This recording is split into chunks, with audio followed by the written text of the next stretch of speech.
नमस्कार दोस्तों। स्वागत है आपका हमारे YouTube चैनल करंट अफेयर 360 में। करंट अफेयर 360 YouTube चैनल पर हम day to day current affair को कवर कर रहे हैं। इससे पिछली क्लास में हमने 5 और 6 अक्टूबर की करंट अफेयर को कवर किया था।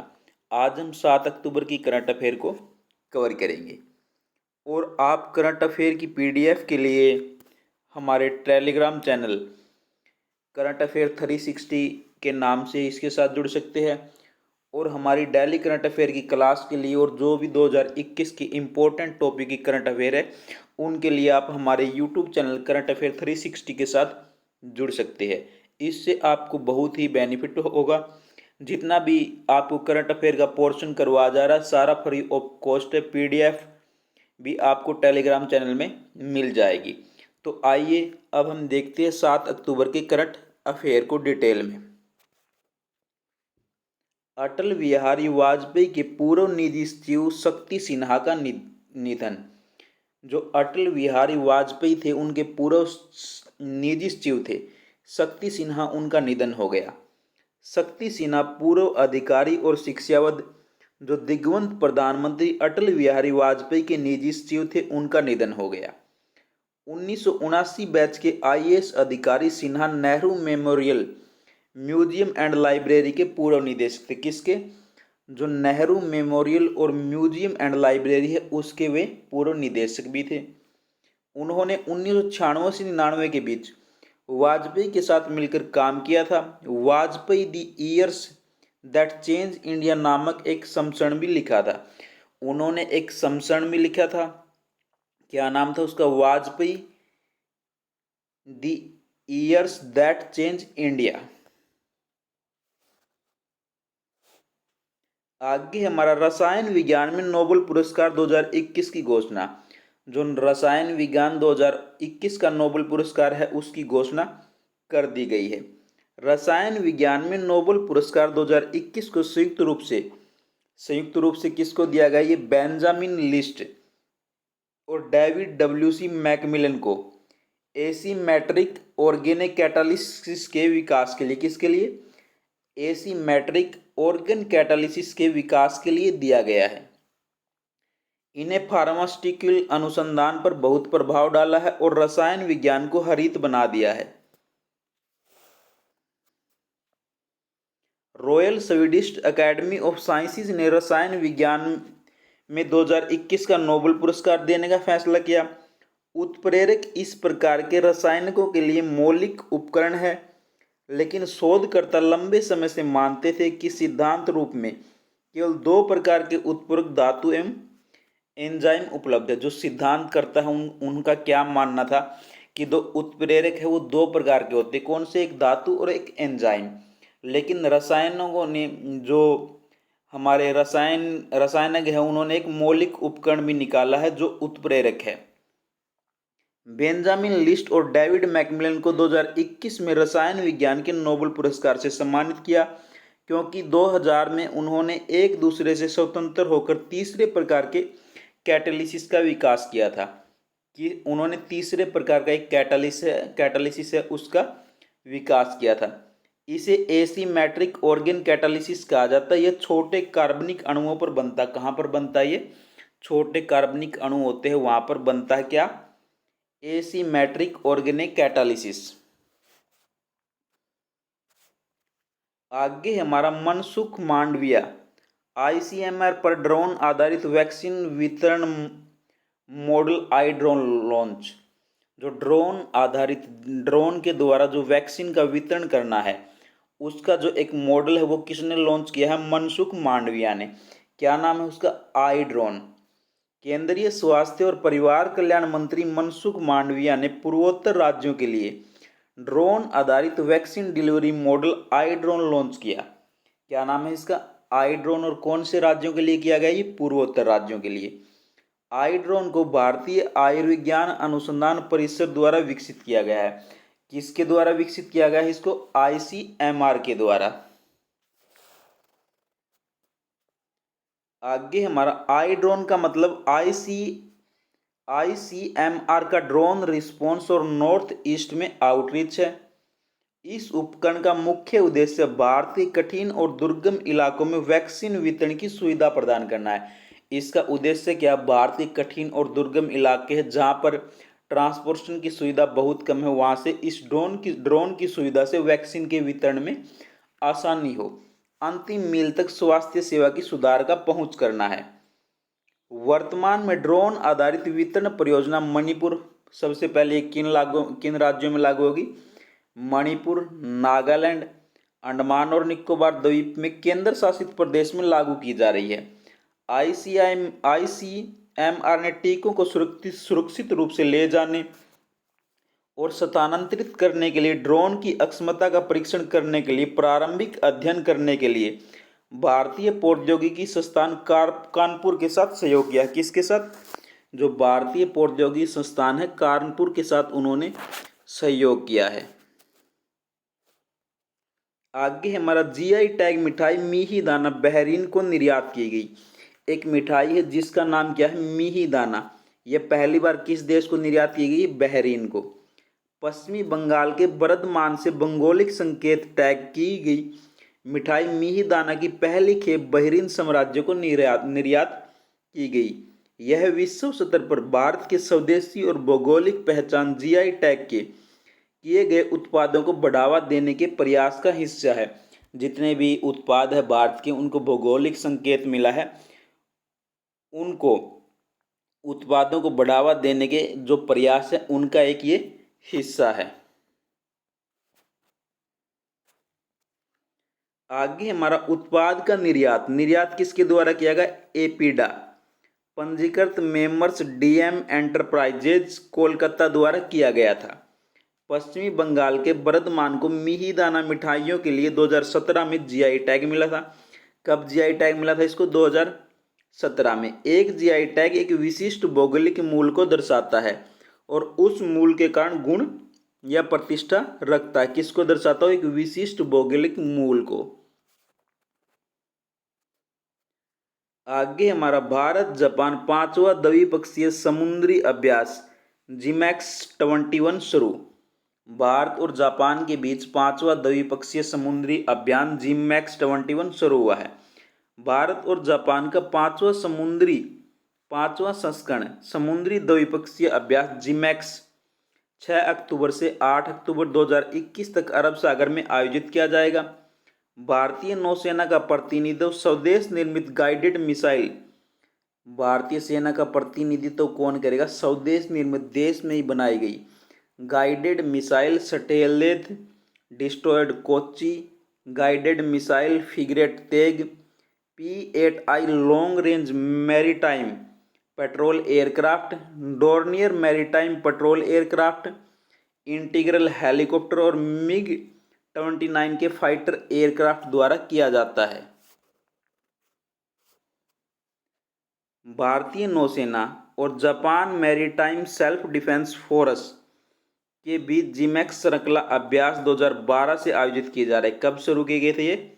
2012 में।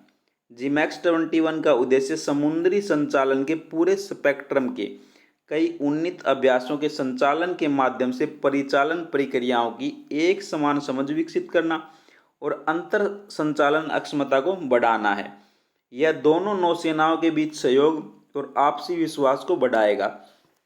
जो दोनों नौसेनाएं हैं, एक भारत की और एक जापान की, दोनों के बीच सहयोग और आपसी विश्वास को क्या करेगा? ये बढ़ाएगा। कौन? GMAX-21 जो अभ्यास है भारत और जापान के बीच। असम, भारत का पहला ई फिश मार्केट ऐप लॉन्च हुआ। असम में भारत का पहला ई फिश नाम से एक मार्केट में ऐप लॉन्च हुआ है। भारत का पहला ई फिश मार्केट एप्लीकेशन असम में 5 अक्टूबर 2021 को असम के मत्स्य पालन मंत्री परिमल शुक्लाबैद्य द्वारा लॉन्च किया गया था।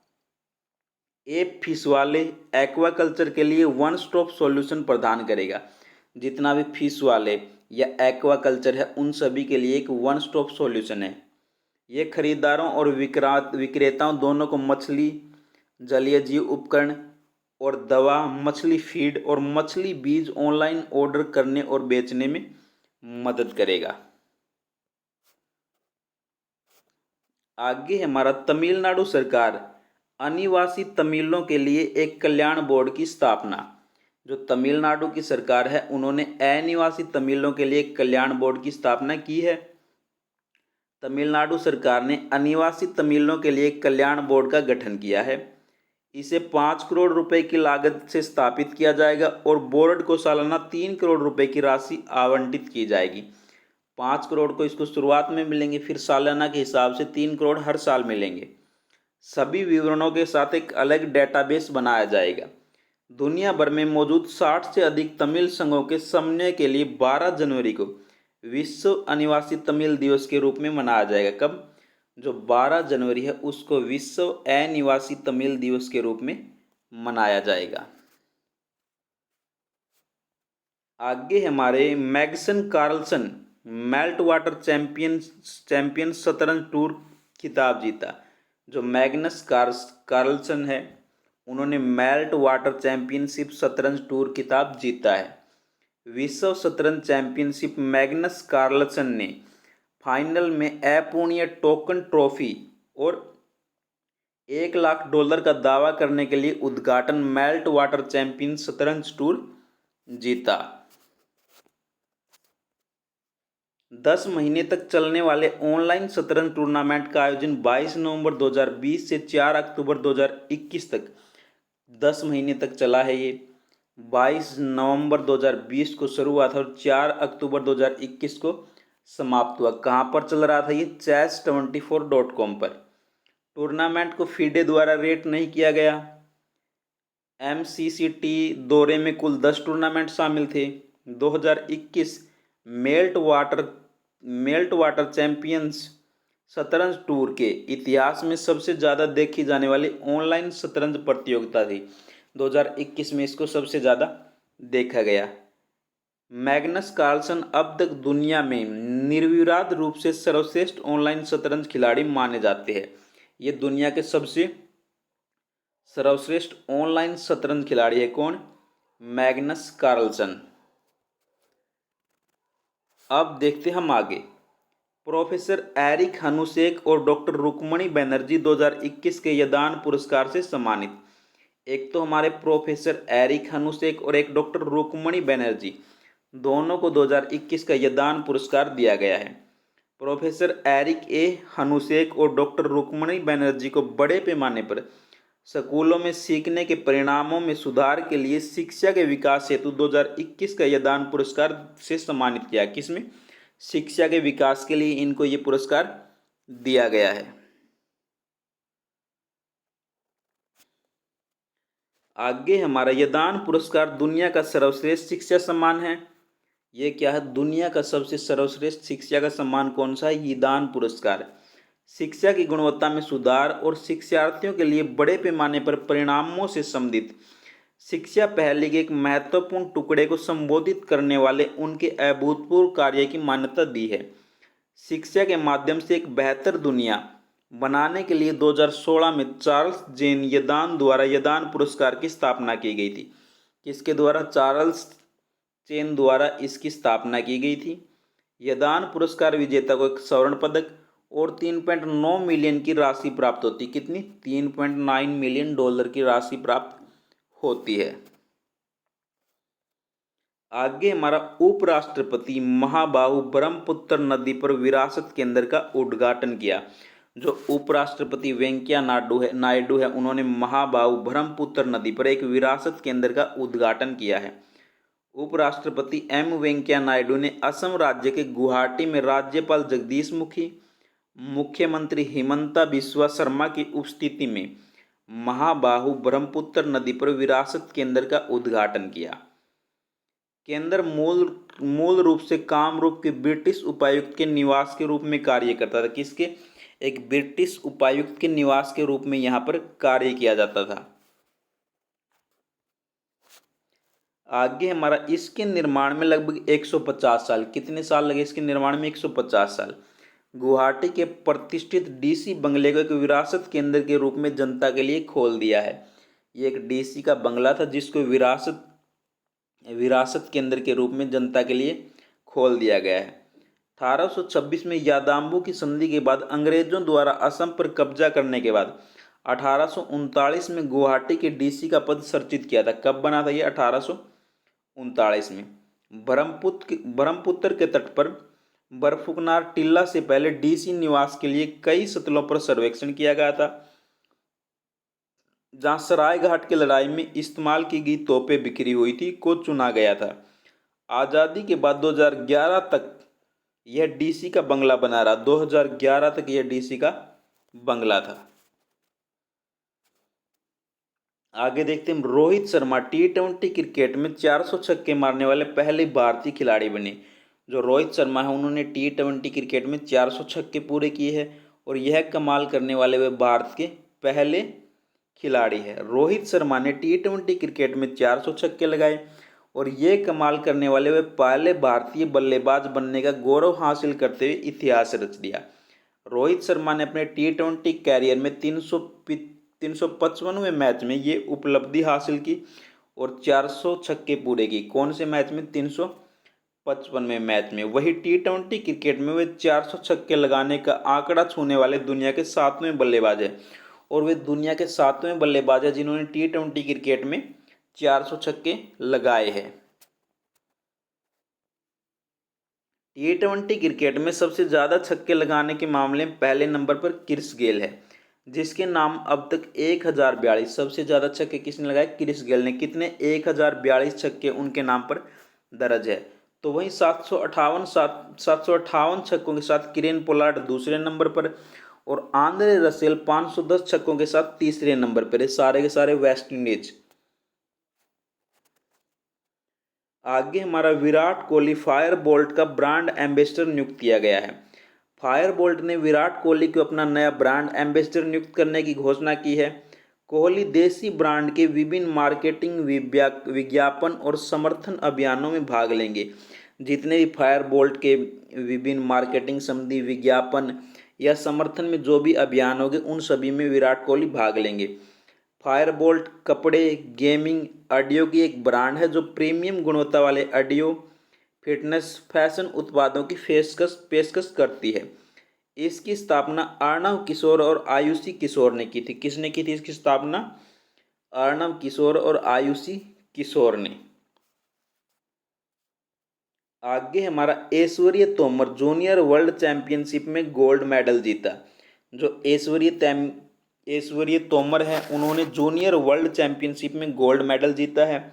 निशानेबाज ऐश्वर्य प्रताप सिंह तोमर ने ISSF जूनियर चैंपियनशिप में पुरुषों की 50 मीटर राइफल 3 पोजीशन स्पर्धा में फाइनल में स्वर्ण पदक जीतकर विश्व रिकॉर्ड तोड़ दिया है। उन्होंने 4 अक्टूबर 2021 को अक्षेत्र में शीर्ष पर रहने के लिए योग्यता में 1185 के जूनियर विश्व रिकॉर्ड की बराबरी की। किसकी? 1185 का जो जूनियर विश्व रिकॉर्ड था उसकी उन्होंने बराबरी की। इसके बाद उन्होंने फाइनल में 463.4 स्कोर के साथ जूनियर विश्व कप का रिकॉर्ड को बेहतर बनाया। फ्रेंचमैन लुकास क्रीज ने रजत पदक जीता और जो यहाँ पर सिल्वर मेडल किसको मिला है? फ्रेंचमैन लुकास क्रीज को। अब हम देखते हैं आगे, बैक साइड चले गए हम। आगे है हमारा एरिक बेंगरेंजा CEAMA के अध्यक्ष नियुक्त। जो एरिक बेंगरेंजा है उसको CEAMA का अध्यक्ष नियुक्त किया गया है। Consumer electronics and appliances manufacturers association ने एरिक बेंगरेंजा को 2 साल के लिए कार्यकाल के लिए अपना अध्यक्ष चुना है। कितने साल के लिए चुना गया इन्हें? 2 साल के लिए। वह CEAMA के अध्यक्ष के लिए गोदरेज अप्लायर्स के बिजनेस हेड और कार्यकारी उपाध्यक्ष कमल नंदी का स्थान लेंगे। किसका? कमल नंदी का। Shri Ram college of commerce Delhi के पूर्व छात्र बेंगरेंजा के पास 35 वर्ष से अधिक अवधि का पेशेवर अनुभव है। कितना अनुभव इनके पास? 35 वर्ष से अधिक का। उन्होंने विभिन्न कंपनियों में उपभोक्ता इलेक्ट्रॉनिक्स और उपकरण उद्योग के वरिष्ठ प्रबंधन के पदों पर कार्य किया है। 1978 में स्थापित CEAMA उपभोक्ता इलेक्ट्रॉनिक्स और घरेलू उपकरण उद्योग का प्रतिनिधित्व करता है और इसका उद्देश्य उद्योग के विकास और इसके घटकों के निर्माण को बढ़ाना है। इसका उद्देश्य क्या है? जो उद्योग है उसका विकास और इसके निर्माण के जो भी घटक हैं इनको बढ़ाना है। आगे हमारा स्तन कैंसर जागरूकता माह 1 से 31 अक्टूबर। जो स्तन कैंसर जागरूकता माह है वो 1 से 31 अक्टूबर तक चलाया जाएगा पूरे महीने। हर साल स्तन कैंसर जागरूकता माह अक्टूबर के महीने में 1 से 31 अक्टूबर तक मनाया जाता है। वार्षिक अंतर्राष्ट्रीय स्वास्थ्य अभियान का उद्देश्य बीमारी के बारे में जागरूकता बढ़ाना। इसका उद्देश्य क्या है? जो बीमारी है उसके बारे में जागरूकता बढ़ाना, इसके कारण, रोकथाम, निदान, उपचार और इलाज में अनुसंधान के लिए धन जुटाना है। गुलाबी रिबन स्तन कैंसर जागरूकता का एक अंतर्राष्ट्रीय प्रतीक है। जो स्तन कैंसर में जो जागरूकता का अंतर्राष्ट्रीय प्रतीक है वो क्या है? गुलाबी रिबन। स्तन कैंसर एक प्रकार का कैंसर है जो स्तन की ग्रंथियों के ऊतकों के नलिकाओं या लोब्यूल के एपिथेलियम में उत्पन्न होता है। कहाँ पर उत्पन्न होता है ये? या तो ऊतकों में जो नलिकाएं होती है उनमें, एक जो लोब्यूल का एपिथेलियम होता है, अस्तर की कोशिकाएं, उनमें ये उत्पन्न होता है। आगे हमारा 2020 में दुनिया भर में 2.3 मिलियन से अधिक महिलाओं को स्तन कैंसर का पता चला। कितना? 2020 में 2.3 मिलियन महिलाओं को स्तन कैंसर है। लगभग 50% स्तन कैंसर महिलाओं में विकसित होते हैं, जिनमें लिंग और उम्र के अलावा अन्य पहचान योग्य स्तन कैंसर जोखिम कारक नहीं होते हैं। आगे हमारा 7 अक्टूबर 2021 विश्व कपास दिवस। हर साल विश्व स्तर पर 7 अक्टूबर को विश्व कपास दिवस मनाया जाता है। कब मनाया जाता है? 7 अक्टूबर को। इसे अंतर्राष्ट्रीय दिवस को मनाए जाने का उद्देश्य कपास के फायदे, कपास के क्या फायदे हैं, गुण क्या है, इसके प्रोडक्ट क्या है, परिवर्तन क्या होंगे इसमें, व्यापार क्या से और उपभोग से प्राप्त लाभ के बारे में बताया जाता है। इस दिन को मनाने की घोषणा 7 अक्टूबर 2019 को जिनोवा में विश्व व्यापार संगठन ने की थी। 7 अक्टूबर 2019 को विश्व व्यापार संगठन ने 7 अक्टूबर को कपास दिवस मनाने की घोषणा की थी, विश्व कपास दिवस। इस दिवस को संयुक्त राष्ट्र, विश्व खाद्य संगठन, संयुक्त राष्ट्र व्यापार विकास सम्मेलन, अंतर्राष्ट्रीय व्यापार केंद्र, अंतर्राष्ट्रीय कपास सलाहकार समिति द्वारा मनाया जाता है। आगे हमारा तेलंगाना ने स्मार्टफोन आधारित ई वोटिंग ऐप विकसित किया। जो तेलंगाना है उन्होंने स्मार्टफोन पर आधारित एक ई वोटिंग के नाम से एक ऐप विकसित किया है।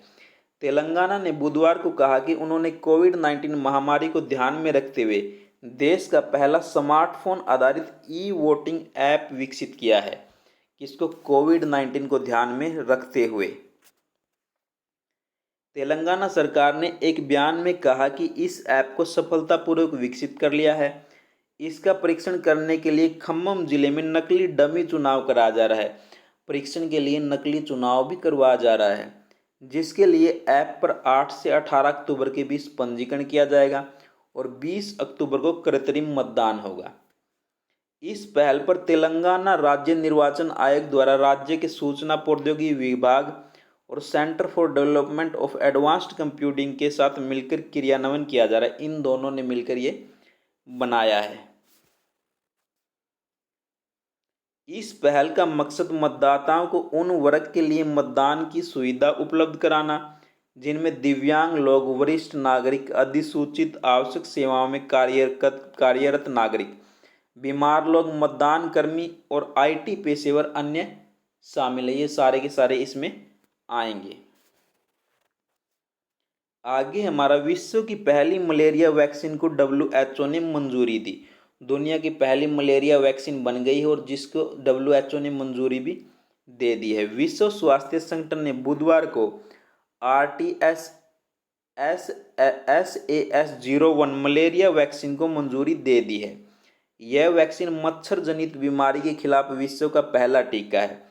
जो मच्छर से जो बीमारी फैलती है उसके खिलाफ ये दुनिया का पहला टीका है। WHO ने यह निर्णय घाना, केन्या, मालावी में 2019 से चल रहे एक पायलट प्रोग्राम की समीक्षा के बाद किया। यहाँ वैक्सीन की 20 लाख से अधिक खुराक दी गई थी। जिसे पहली बार में 1987 में दवा कंपनी जीएस के द्वारा बनाया गया था। कौन सी दवा कंपनी ने इसको बनाया था? 1987 में जीएस के कंपनी ने। आगे हमारा कैबिनेट ने पीएम मित्र योजना को मंजूरी दी। जो केंद्रीय कैबिनेट है उसने पीएम मित्र एक योजना है उसको मंजूरी दे दी है। प्रधानमंत्री नरेंद्र मोदी की अगुवाई में होने वाली केंद्रीय कैबिनेट ने बुधवार को 7 बड़े एकीकृत कपड़ा क्षेत्र और टेक्सटाइल पार्क बनाने की मंजूरी दे दी है। वाणिज्यिक मंत्री पीयूष गोयल ने बताया कि पीएम मित्र योजना के तहत अगले 5 साल में 4,445 करोड़ रुपए की लागत से बनने वाले 7 टेक्सटाइल पार्क के जरिए प्रधानमंत्री के 5F विजन की नींव पड़ेगी। जो पीएम नरेंद्र मोदी का 5F एक मिशन है उसके लिए अगले 5 साल में 7 टेक्सटाइल पार्क बनाए जाएंगे 4445 करोड़ रुपए की लागत से। पहली बार 2021-22 के बजट में घोषित प्रत्येक पीएम मित्र पर लगभग 1 लाख प्रत्यक्ष और 2 लाख अप्रत्यक्ष रोजगार पैदा होंगे। अभी तक 10 राज्यों ने इसमें अपनी दिलचस्पी दिखाई। 10 राज्य कौन कौन से? तमिलनाडु, पंजाब, ओडिशा, आंध्र प्रदेश, गुजरात, राजस्थान, असम, कर्नाटक, मध्य प्रदेश और तेलंगाना। अगले 5 वर्षों में 4445 करोड़ रुपए की लागत से 7 प्रधानमंत्री mega integrated textile reason and April park विकसित किए जाएंगे। पीएम मित्रा इसकी फुल फॉर्म है प्रधानमंत्री mega integrated textile reason and April. यह पीएम मोदी के 5 विजन से प्रेरित कदम है। फार्म से फाइबर से फैक्ट्री से फैशन से विदेश तक। 5F का मतलब फार्म से, फिर फाइबर से, फिर फैक्ट्री से और फिर फैशन से और फिर विदेश तक। आगे हमारा भारत की महिला पहलवान अंशु मलिक ने विश्व कुश्ती चैंपियनशिप में इतिहास रच दिया है।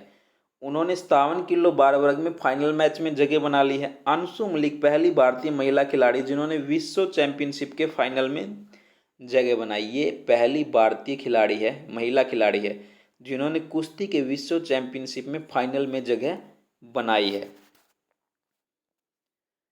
उन्होंने यूक्रेन की खिलाड़ी को 11-0 से हराकर फाइनल में अपना स्थान पक्का किया। यूक्रेन की खिलाड़ी को उन्होंने 11-0 से हराकर वो फाइनल में पहुंची है। आगे हमारा हॉकी स्टार अवार्ड 2020-21 की घोषणा। राष्ट्रीय हॉकी महासंघ द्वारा आयोजित वार्षिक पुरस्कारों में भारतीय खिलाड़ियों का दबदबा देखने को मिला। भारतीय खिलाड़ियों ने टोक्यो ओलंपिक में शानदार प्रदर्शन के बाद हॉकी स्टार अवार्ड 2020-21 में भारत में झंडा लहराया। 8 अलग अलग वर्गों में भारतीय खिलाड़ियों और कोच ने बाजी मारी। भारतीय हॉकी खिलाड़ी गुरजीत कौर है उसको सर्वश्रेष्ठ महिला खिलाड़ी का अवार्ड, जबकि पुरुष वर्ग के कप्तान हरमनप्रीत सिंह को सर्वश्रेष्ठ पुरुष खिलाड़ी का खिताब दिया गया है। इसके अलावा सविता पुनिया और पीआर श्रीजेश को सर्वश्रेष्ठ गोलकीपर का अवार्ड। शर्मिला देवी ने महिला वर्ग में तो विवेक प्रसाद ने पुरुष वर्ग में राइजिंग स्टार का अवार्ड जीता। इसके अलावा सोरन मारिन ने महिला टीम में श्रेष्ठ कोच और ग्राहम रीड ने पुरुष टीम में श्रेष्ठ कोच का अवार्ड अपने नाम किया। आगे हमारा तेलंगाना में बथुकुंबा उत्सव शुरू। जो तेलंगाना है वहाँ पर एक बथुकुंबा उत्सव शुरू हुआ है। तेलंगाना के मुख्यमंत्री चंद्रशेखर राव ने बुधवार को तेलंगाना राज्य सरकार के आधिकारिक त्यौहार बथुकुंबा उत्सव की शुरुआत के अवसर पर लोगों को बधाई दी। कौन सा उत्सव शुरू हुआ? बथुकुंबा। उन्होंने कहा कि बथुकुंबा उत्सव, जिसे संयुक्त आंध्र प्रदेश के शासन के दौरान उपेक्षित किया गया था, स्वशासन के तहत एक आधिकारिक त्यौहार के रूप में मनाया जाता है। इसको एक आधिकारिक त्यौहार के रूप में मनाया जाता है। 2014 में तेलंगाना राज्य के गठन के बाद बथुकुंबा को राज्य उत्सव के रूप में मनाया जाता है। जब से तेलंगाना राज्य का गठन हुआ तब से बथुकुंबा को एक राज्य उत्सव के रूप में मनाया जाता है। यह त्यौहार तेलंगाना की सांस्कृतिक भावना का प्रतीक है। किसका? जो तेलंगाना राज्य है उसकी सांस्कृतिक भावना का प्रतीक है यह त्यौहार। कौन सा? बथुकुंबा जो उत्सव है वो। आगे है हमारा रामायण में रावण का किरदार निभाने वाले अरविंद त्रिवेदी का निधन। अरविंद त्रिवेदी है जो हमारी रामायण है, उन्होंने इसमें रावण का किरदार निभाया था और इनका निधन हो गया है। 1987 में दूरदर्शन पर प्रसारित रामानंद सागर के पौराणिक सीरियल रामायण में रावण का किरदार निभाने वाले अभिनेता अरविंद त्रिवेदी का मंगलवार रात को हार्ट अटैक से निधन होगा। किसके कारण? हार्ट अटैक से इनका निधन हो गया। वह 82 साल के थे और लंबे समय से उम्र संबंधी बीमारियों से जूझ रहे थे। अरविंद त्रिवेदी का जन्म 8 नवंबर 1938 को मध्य प्रदेश के इंदौर में हुआ था। कहाँ पर हुआ था इनका जन्म? मध्य प्रदेश, इंदौर में। उनकी शुरुआती कैरियर गुजराती रंगमंच से हुई थी और उन्होंने गुजराती रंगमंच से अपना कैरियर शुरू किया था। रामायण के अलावा अरविंद त्रिवेदी ने विक्रम और बेताल जैसे हिंदी सीरियल और फिल्मों में भी काम किया था। उन्होंने 300 से अधिक गुजराती और हिंदी फिल्मों में काम किया। कितनी? 300 से अधिक फिल्मों में इन्होंने काम किया था और अनेक गुजराती नाटकों में अपने दमदार अभिनय की छाप छोड़ी। 2002 में इन्हें केंद्रीय फिल्म प्रमाणन बोर्ड के कार्यकारी अध्यक्ष के रूप में नामित किया था और 2002 में ये केंद्रीय फिल्म बोर्ड के कार्यकारी अध्यक्ष भी बने थे, जो केंद्रीय फिल्म प्रमाणन बोर्ड है। अरविंद त्रिवेदी ने 20 जुलाई 2002 को से 16 अक्टूबर 2003 तक केंद्रीय फिल्म प्रमाण बोर्ड के प्रमुख के रूप में काम किया। ये 20 जुलाई 2002 से 16 अक्टूबर 2003 तक जो केंद्रीय फिल्म प्रमाण बोर्ड है उसके प्रमुख के रूप में इन्होंने कार्य किया था। ये थी आज की हमारी 7 अक्टूबर की इम्पोर्टेंट करंट अफेयर। और जितना भी करंट अफेयर का पोर्शन आपको करवा जा रहा है उससे बाहर किसी भी एग्जाम में कोई भी क्वेश्चन नहीं आएगा, ये 100% श्योरिटी है। बस आप चैनल को सब्सक्राइब करो, डे टू डे क्लास को कंप्लीट देखो। हो सके तो ये डिटेल में है, आप उनके शॉर्ट नोट बनाओ। जब भी कोई एग्ज़ाम हो पूरे महीने के शॉर्ट नोट पढ़ने में आपको आसानी होगी। बाकी आप PDF के लिए हमारा करंट अफेयर 360 के नाम से टेलीग्राम चैनल भी ज्वाइन कर सकते हैं। थैंक यू दोस्तों, हैव ए नाइस डे। पढ़ते रहो और आगे बढ़ते रहो। Thank you.